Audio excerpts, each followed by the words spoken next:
We are celebrating the most iconic dances in movies in movie history. This upcoming Sunday, Step Into the Movies with Derek and Julianne Hough is airing on ABC. Thank you so much for your time today. My pleasure. Thanks for having me. I mean, we have Dirty Dancing, Singing in the Rain, Moulin Rouge, La La Land, Saturday Night Fever. I mean, if you don't remember the plot of all these movies, you definitely remember the songs and the dance sequences. Yes. And that's kind of what we wanted to do. Like, being a dancer, I'm so thankful for this thing called dance. It's given me so much, and it's the gift that keeps on giving. And, I was inspired by all these films, and we wanted to pay tribute and thank, these amazing films that have inspired all of us to move and to dance. And that's what it's all about. This is a big celebration. Now, let's talk a little bit about, your family. Your grandparents were dancers. You grew up in a dancing family. What was the first movie, or what do you remember watching as a kid that really got you interested? Or was there a particular movie scene that you were like, I cannot wait to recreate this? Grease was something, we watched in the house. We had the big laser discs, they lasted for about 3 months and then they went away. But of course, Singing in the Rain was just one of those magical movies that was just so special.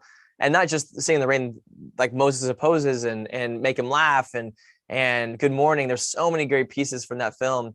But yeah, and of course, Dirty Dancing, it was, it's funny though, because I think we grew up in a very sort of conservative household. So it was like real life Footloose almost.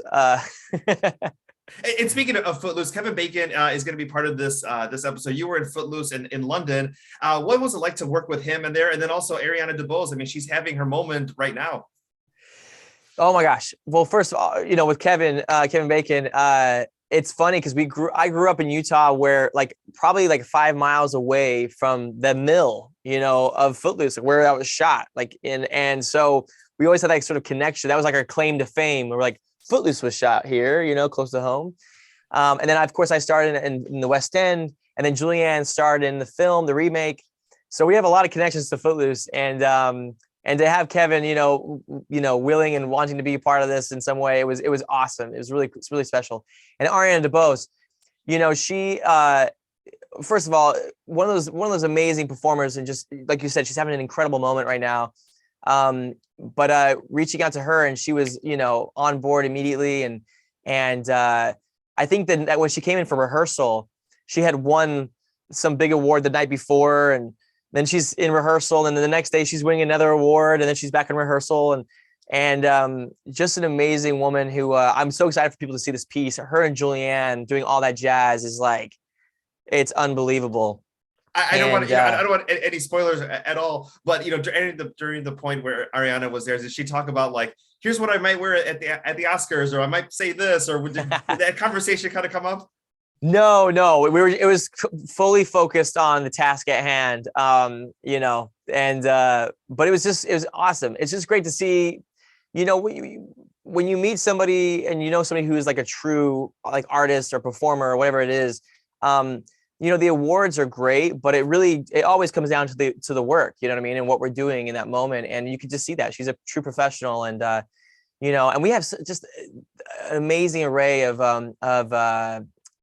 guests being a part of this, and really excited to be a part of this, because it's these films have affected and touched so many people. And so, to recreate these and to reimagine them has been it's just been an absolute privilege. I mean, often, these are all the movies that are, people watch with their families, or they know the soundtracks and listen to them at family parties. And especially with TikTok now, I love the celebration of dance, and people are going back and learning these dances, and maybe learning songs that weren't from their generation, but are learning to love them. And I think that's so amazing, especially for the younger kids.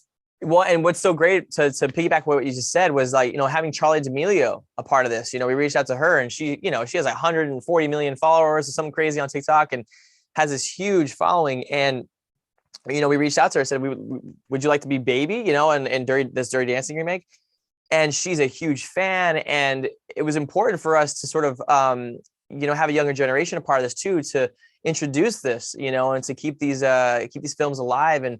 And she is, I cannot wait for people to see her on this platform, on this stage, because they know her from TikTok, but seeing her in this way is completely different to anything they've seen her do before. And I'm super, honestly, I was proud of her. I remember kept saying that to her. I was like, I hope that's not but I'm so proud of you, because you just threw yourself into this. And I gave her a crash course in in the partner dancing, and she just picked it up fantastic. And she's I can't wait for people to see her. She's fantastic. That is amazing. I do want to talk a little bit about Dancing with the Stars because something weird came over me last season. I mean, we've had so many wonderful celebrity guests throughout, but during the times of the pandemic, my Peloton was became one of my best friends, and seeing Cody on there was just like, I rooted for him differently than I rooted for other guests in the past. I loved movies, but this was someone that I connected with. What was it like having a fitness instructor that meant so much to so many people, and kind of that fan base kind of going into that season? It was great. It's interesting. Like for me personally, I've never done a Peloton bike thing before, and so I had no idea. I was like, what's going on? But to see like you said, so many people care and get behind him and are fans of him for for what he does. It's fantastic, and it's such a special thing. I think that's what's so great about the show, is that having people from all different walks of life, all different backgrounds, all different stories, I think is so important and so special. And that's what just makes it so great. You are going back to your Vegas show, and Julianne is going to Broadway for the first time. Such an exciting time for the both of you. Talk a little bit about the show that we're going to see from you, and a little bit from her. Have you gone to see the rehearsals? Yeah. So it's funny. I was just had dinner with Julianne last night, and we were talking about this play that she's doing called POTUS, and it's a play, it's a farce. And so I'm so proud of her, by the way, for like stepping into this project. And she was talking to me about the script, and it sounds like it's going to be good. It's going to be really good and really edgy. I'll just say that. That's amazing. What about your Vegas show? And for Vegas, I'm very excited. I did a run last year for 6 weeks, and it went so well. Everybody was just so happy with the way it went. Sold amazing, and the show was just a hit. So we wanted to come back for more. We were like, well, let's keep this party going. So we have 12 weeks, starts in May through September at the Venetian Hotel Resort in Vegas, and you can get your tickets now at Ticketmaster.com or wherever. And yeah, I'm excited. It's live music, great, the best dancing in Vegas, amazing cast of dancers. It's a good show. I'm very proud of it. Awesome. And then really quickly before we go, Moulin Rouge musical opening up the touring production here in Chicago this upcoming weekend. Getting ready for, that's a perfect way for people to get ready to see the show by seeing the Moulin Rouge number that you guys are going to have on Sunday. Yeah. Well, what was so great about that was that, we for that particular number, recreated the music from scratch, so I had like, cello and string, orchestra come in and we like built the track back up and created it, differently. And then had Amber Riley do the vocals on it, which they gave it a completely different feel. And so I cannot wait for you to hear her voice in this. It's unbelievable. And then of course, to dance with my beautiful girlfriend, Haley Erber, and then two amazing other dancers, Ashley Gonzalez and Charity Anderson. It was just like, it's a really special piece, and I just love it. Roxanne is such a powerhouse of a song, and it turned out really well. I'm very proud of it. Well, we can't wait to watch Step Into the Movies with Derek and Julianne Hough, airing this Sunday on ABC. Thank you so much for your time today, Derek. Thank you. Appreciate it.